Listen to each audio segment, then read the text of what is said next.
Zer gertatzen zaio planetari?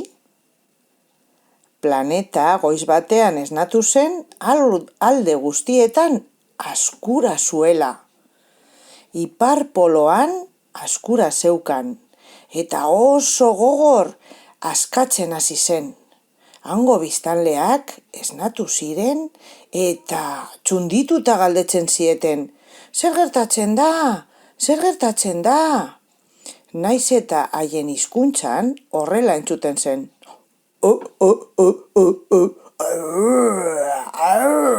Zer gertatzen da? Amazonasetan ere azkurea zuen. Ras, ras. Zerua lumaz beteta zegoen eta loroek, tukanek eta beste txori batzuek euren buruari hasi zioten galdetzen. Zer gertatzen da? Zer gertatzen da?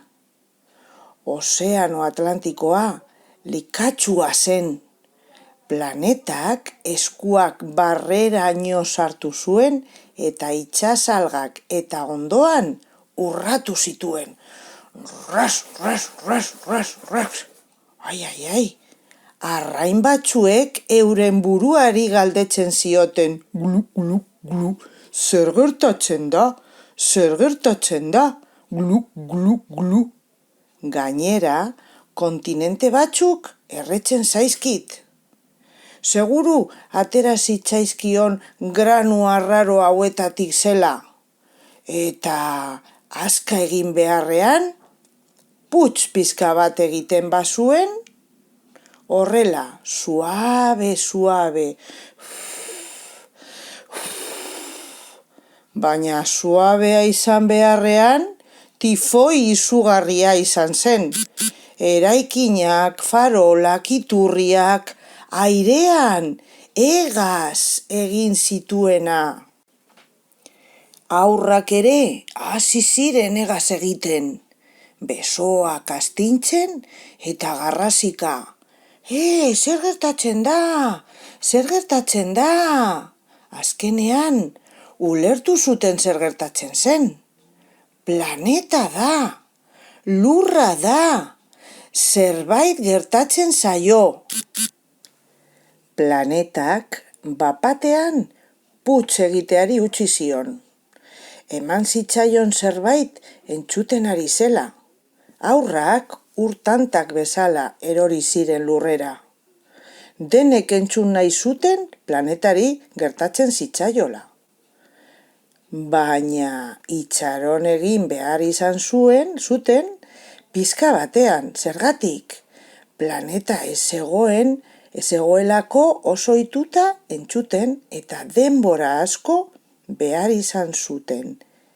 Azaltzeko granitoak eta azkureak zituela leku guztietan. Zorriak dituzu, edo alergia bat da. Barizela ere izan liteke. Agian eguzkia hartu du. Eta eltxo haundi batek heldu badio? Aspaldiko gauza arraroak gertatzen zitzaizkion.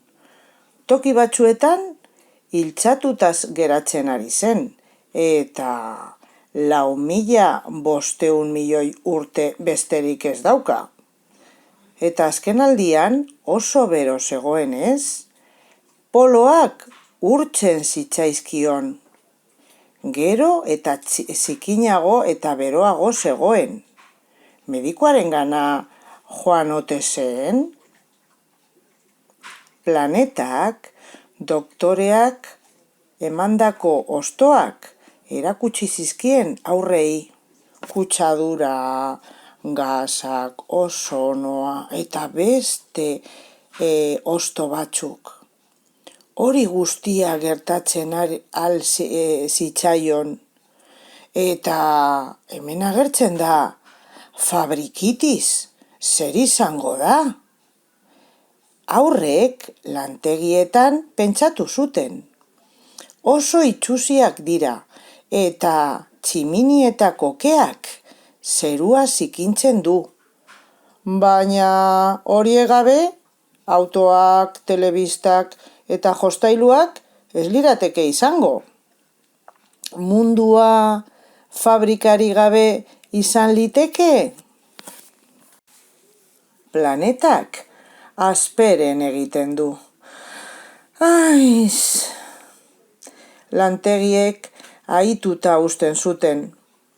Elikatzeko meategiak eta petrolioko biak uzten zizkioten, ibaiak zikintzen zizkioten eta basoak moztu zituzten.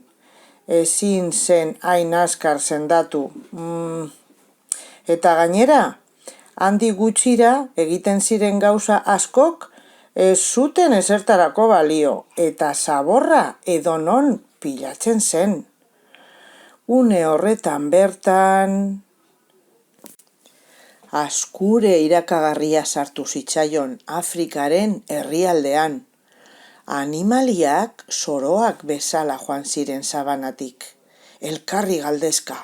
Zer gertatzen da? Zer gertatzen da? Zenolako desastrea. Zebrari marrak erortzen zitzaizkion. Hipopotamoak zuhaitzetan gora. Dena deskokaturik zegoen. Bueno, dena ez. Euliek gauza normalak egiten jarraitzen zuten.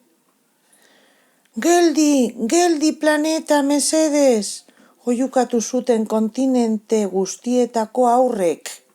Baina planetak aska egin zuen etengabe. Orduan, denen artean erabaki bat hartu zuten. Lagundu diezaiogun gure planetari. Baina zer egin zezaketen? Txikiak ziren eta ez zitzaien ideia handirik bururatzen. Ideia txikiak baino ez zitzaizkien bururatzen. Erabili ezean itxi txorrota. Ez bota zaborrik, edukiontziak erabili. Zaborra bereizi, birziklatzeko. Argia itzaltzea behar ez denean. Jostailu birziklatuak fabrikatzea. Plastikozko poltsak gutxiago erabili. Garraio publikoa erabiltzea. Gauzak zaintzea. Gertuko dendak produktu propioak eta bidezko merkataritzako dendak erabiltzea. Haurrek eta helduek planeta zaintzeko egin ditzaketen gauzak errezak. Hain gauza txikiak zirenez, etxeetan, familia guztietan eta ikastetxe guztietan sartzen ziren. Goitik bera biratzen zuten eta zirrikitu guztietatik sartzen ziren. Elkarrekin txikiak ziren arren, elkarrekin hasi eta hasi egin ziren, harik eta besarkada handi batez bildu zuten dena. Eta horrela, gure planetari azkureak joan zitzaizkion eta berriro lo lasai hartu zuen. Eta kristikan krastakan amaitu dela ipuina, oraintxe bertan.